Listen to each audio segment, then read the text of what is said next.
somewhere else. That's right. They had me Confused for a sec.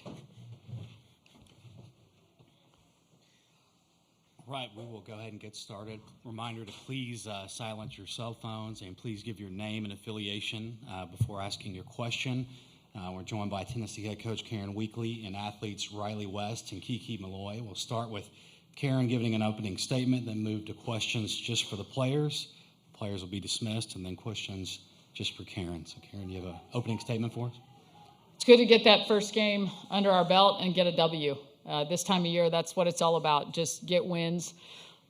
Really, the kind of game we probably expected based on the scores of our last two games, 7-5, 7-6. Alabama's a great team. We know they have a lot of great hitters. And, when we got to 10, you just kind of felt like they're not going to go away, and they didn't. But I'm really proud of our team for just how we were tough the whole game and just kept our foot on the pedal and built up a big enough lead that we could come away with the win. All right, well, I'll open up to questions for the players. Back row left. Katie Wyndham from Bama Central. Kiki, for you, how much confidence do you have in Zeta behind you when they intentionally walk you, and how important was it for y'all to capitalize in that second inning with the Alabama error and the intentional walk? Yeah, whenever they intentionally walk me, I'm just like, I don't know if that was the best move because Zeta's always going to come up. And I feel like after every intentional walk that I've had, like she's done something to manufacture a run. And, that's a tough decision to make as the other team. But I just have so much trust in her. Sure. Back row left again. Edwin Stanton, Bama Central. Kylie just talked about that home run and just how important it was for you to get to come into this World Series and get a home run.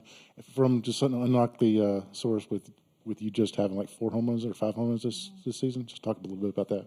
I honestly was just trying to get a good pitch, and I told Karen before my at-bat that I'm just going to put the ball in the outfield because Rylie was on third and she's really fast. I was just trying to hit the ball hard somewhere deep in the outfield so she could score, so it was just a pretty simple process, and I got a good pitch and I went for it. Second row on the right over here. Lewis Racer, OU Daily. For Rylie and Kiki, just what's it been like playing with MacKenzie this year, and how has she really gelled with the team? Just coming in, she's one of the people that makes up the heartbeat of our team. She has so much fire, so much passion, and just playing with her, besides her, is just, I think she's just made this team so much better and so much more competitive because, every time she steps into the box or every time she's on the field, like, she's like, you're never not going to hear her, She's always has something to say, and it makes us all better. Yeah, like Kiki said, she's a firecracker from day one. She's been loud, she's talked, and it starts in practice. She's a competitor in practice, so she's made us better in practice, and you guys just get to see it on the field. Sure. Second row left. NickAlvarezAL.com for both. I know you guys saw Jayla Torrance earlier in the year. Mm-hmm. Did that familiarity help today, and it's kind of what led to some consistent at-bats really from the start? We did see her earlier this year, and she kind of did have my number earlier this year, but it was nice because you know what the pitch is going to look like coming out of her hand when you step in the box, so that familiarity was really cool to see. Mm-hmm. Same thing, but Karen always talks about how, they weren't the same team that we saw previously. We weren't the same team, so it's always going to be a little bit different when you see another pitcher. But again, like what Rylie said, it's nice to have a little bit of familiarity, especially just coming in and playing a team like Alabama for our first game of the World Series. Third row, right. Hey, Dave Wilson from ESPN.com. I'm curious about the mommy hat celebration, the money. Rylie, today on a big stage, you got your chance. Kiki's done it plenty of times this year. Is the money real, and what power does it give you when you go through the dugout, and what's sort of the value of these sort of dugout traditions and celebrations? I think the dugout tradition started with COVID because we weren't allowed to go out. So the value is just getting to celebrate with your team in the dugout, still have a celebration. The money is not real. I wish it was. Mm-hmm. But it has all our faces on it. So It's pretty cool, and it does give us power because you get to see everyone's faces flying when someone hits their home run. But, that's about it. Yeah, just the mommy hat. It just came from, obviously, I don't know if you guys know the story, but, like, baseball kind of got their little daddy hat banned for a second. So then we were like, let's wear the daddy hat, and then someone made us a mommy hat. And, it's just like whenever you pimp a home run, you get to have the big pimping stick and walk through the dugout, and it's just great seeing all of your teammates just celebrating you. And then, like, when someone who doesn't maybe hit as many home runs or hits a home run during a big moment, like, being able to celebrate with your teammates and throw the cash on them, it's awesome. Sure. Good. Second row on the left here. Yeah, Tony Sakalas, Tide Illustrated. Kiki, you guys talked about what you guys did with your rallies with 2 outs, but how big was it to strand those 2 runners in the top of the first, and how much momentum did that give you guys heading into the rest of the game? Right. I mean, in the first inning, that's when you really start to punch someone in the mouth. And being able to strand those 2 runners after a walk and then the single was really great. Just obviously Raj kind of gained her nerves out going after it, but that just kind of gave us some confidence going into the at-bat and then into the rest of the game. Any more questions for Rylie or Kiki? I think we have time for maybe 1 or 2 more. No? Okay. Thank you, Rylie and Kiki. Thank you.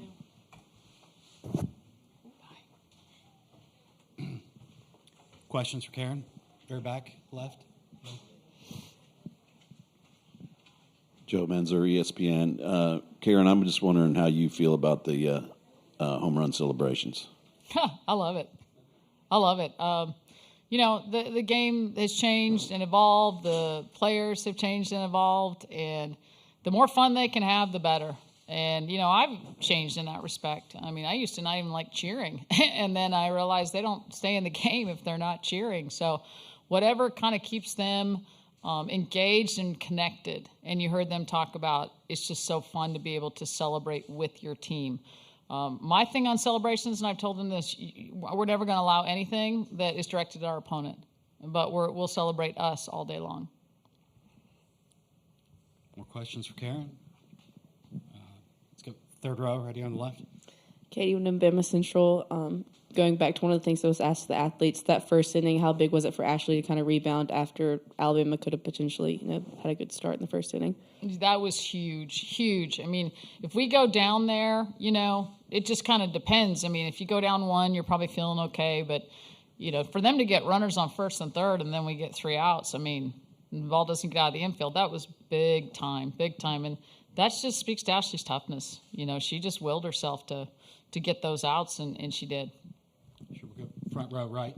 Christina Long, Knoxville News Sentinel. Just offense really passed the bat up and down the lineup today. Just how much confidence does that give you knowing that you're facing a really good pitching staff in either opponent on Saturday? It gives all of our girls confidence. And the way they perform with 2 outs is really amazing. They never feel like, oh, okay, we'll just get to the next inning. And I think, I just told them in the locker room, we've been talking about this, the mark of a good team, a team that can compete for championships, is the bottom of your order. Everyone's going to have studs at the top of the order, but it's those kids that don't get the publicity. Their name's not always in the headline. What do they do? And I mean, my gosh, you look at the bottom of our order, you had five hits out of 6, 7, 8, 9, and a home run and a double. And I mean, they sparked us. They were the heroes. Sure, we'll go third row left.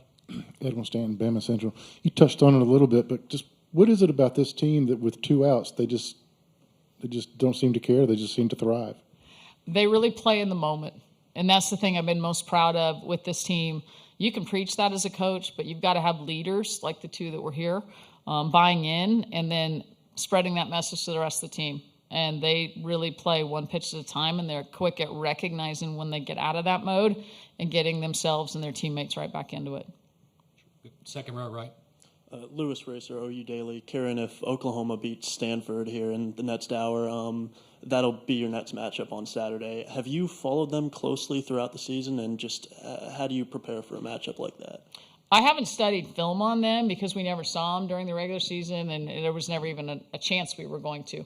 But we'll get to work on that. It's hard, not to know what Oklahoma's doing. I think we all hear about it. I mean, they're loaded. They're just absolutely loaded. So, it'll be a great game, and I'm excited for our team to have that opportunity to play that game. Any more questions for Karen?